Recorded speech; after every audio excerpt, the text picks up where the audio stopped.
Hello, today I'm going to make a tutorial for myself. It's also quite late, so forgive me if I speak a little bit, a bit quiet.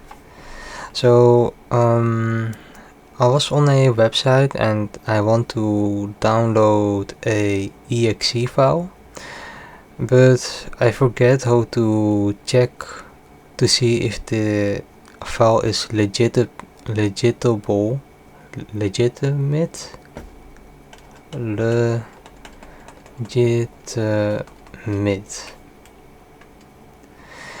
So it says like use the SHA256 checksums to check the if the number or like the string is like if the string matches with my PowerShell.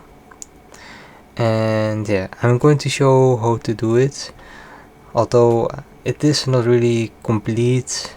And yeah, I don't know, this is just I'm going to show the command that I use, how to check the string.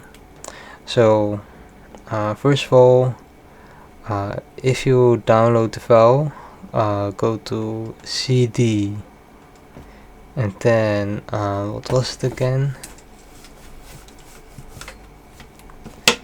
I have to check.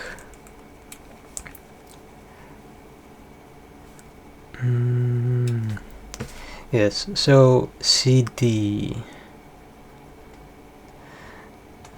dot slash, I think that's a backslash, downloads slash, then I have to do the following, that is search util space hash file, then space double quote, then dot backslash, and here's the file name with the exe.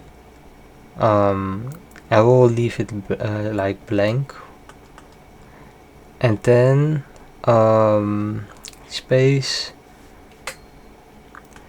SHA256, then press enter. Then you get a random string.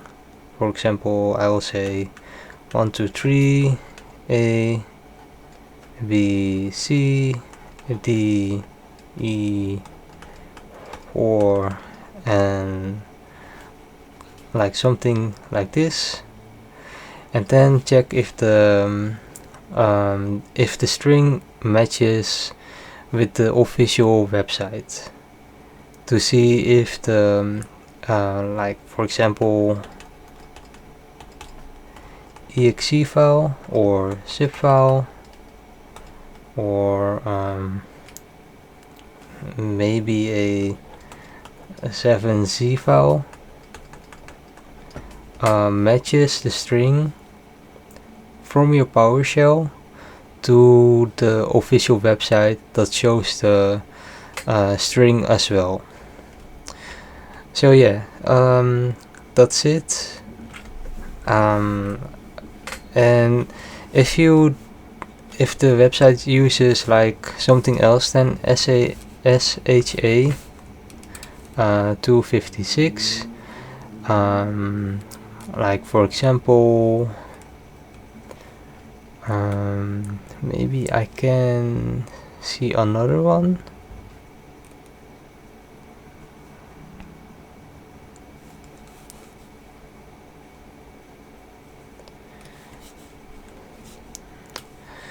Yeah, for example, you have like, instead of this, you can also use this,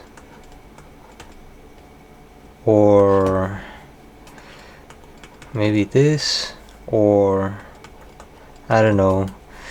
Usually I see 256, but if a website with a downloads file says another one, then I guess use that. But I can't guarantee, because I'm not like a specialist in this field about security, computer security, I think.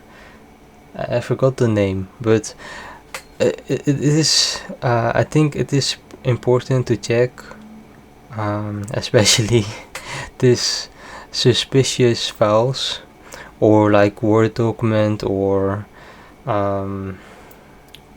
things that can run PowerShell, like macros and that kind of stuff. I have to be wary to avoid like malicious stuff that infect my computer or steal my data or other bad things. So yeah, that's it. This is my little tutorial for myself, because I often forget what the command is. And yeah, if you find this information helpful, leave a comment, and yeah, that's it. Bye.